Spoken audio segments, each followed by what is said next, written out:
Don't invest like समय रैना। ऐसा मैं क्यों कह रहा हूँ उससे पहले आप ये देखिए। मैंने डॉज का खरीदा था जब वो 3 रुपए का था and I sold it at 70 rupees. ओ पर मैंने एक ही लिया था। ऐसा बहुत रेयर ही होता है क्योंकि जो प्रोफेशनल है वो हर समय अपने प्रॉफिट या लॉस सब हर चीज़ को ट्रैक करता है। अगर वो इन्वेस्टर है तो अलग चीज़ है, फिर तो वो लॉन्ग टाइम का व्यू लेके चल रहा है। लेकिन अगर वो ट्रेडर है तो हमेशा वो ट्रैक करता रहेगा। अगर आपके पास कहीं से आप अरेंज कर लेते हैं कैपिटल, तो इसका मतलब ये नहीं है कि आज आया तो आज ही मैं सारा इन्वेस्ट कर देता हूँ और कल ही वो रिटर्न निकाल लेता हूँ। क्योंकि इस तरीके से आप करेंगे तो फिर वो जो परसेंटेज चलता है ना, 2% 3% का लॉस, 5% का प्रॉफिट, ये जो चलता है ना सिस्टम, तो वहाँ पे जब अमाउंट दिखेगा ना, वो परसेंट तो सेम ही रहने वाला है जैसा आप पहले करते थे, लेकिन वहाँ पे जो अमाउंट दिखेगा ना उसमें जीरो का जो फ़र्क आ जाएगा। जिस हिसाब से आप कैपिटल बढ़ाएंगे उस हिसाब से उसके जीरो में फ़र्क आएगा।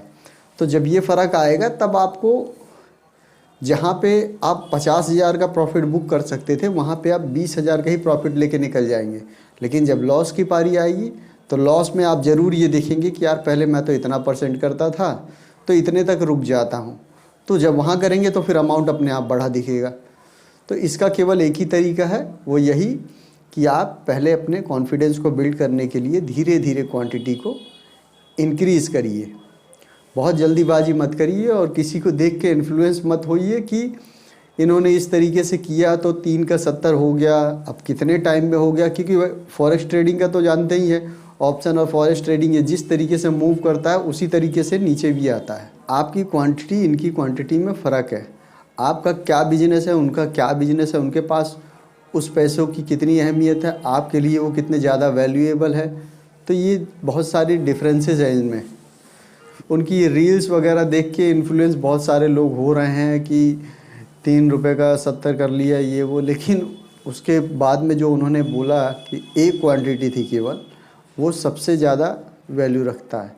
अगर वही एक की जगह 1 लाख क्वांटिटी होती फिर वो अमाउंट कैसा होता वो आप सोच भी नहीं सकते।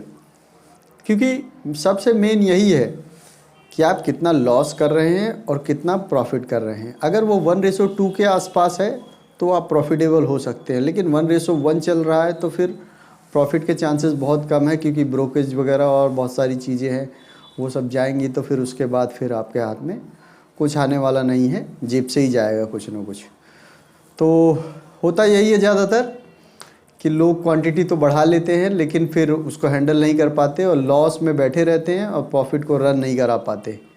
और कुछ लोग तो मुझसे ऐसा भी कहते हैं कि प्रॉफिट के लिए रुकता हूं तो जो प्रॉफिट चल रहा होता है वो भी लॉस में कन्वर्ट हो जाता है। धीरे धीरे करेंगे तो चीज़ें आसानी से मैनेज हो जाएंगी, आराम से आप कर पाएंगे। लेकिन अगर आप सोचेंगे कि आज ही आज में कमाना है तो फिर वो थोड़ा सा मुश्किल है। क्योंकि गैम्बलिंग और ट्रेडिंग और इन्वेस्टमेंट इन चीज़ों में बहुत अंतर है। तो आज के लिए वीडियो में इतना ही, मिलते हैं अगली वीडियो में। Thank you for watching.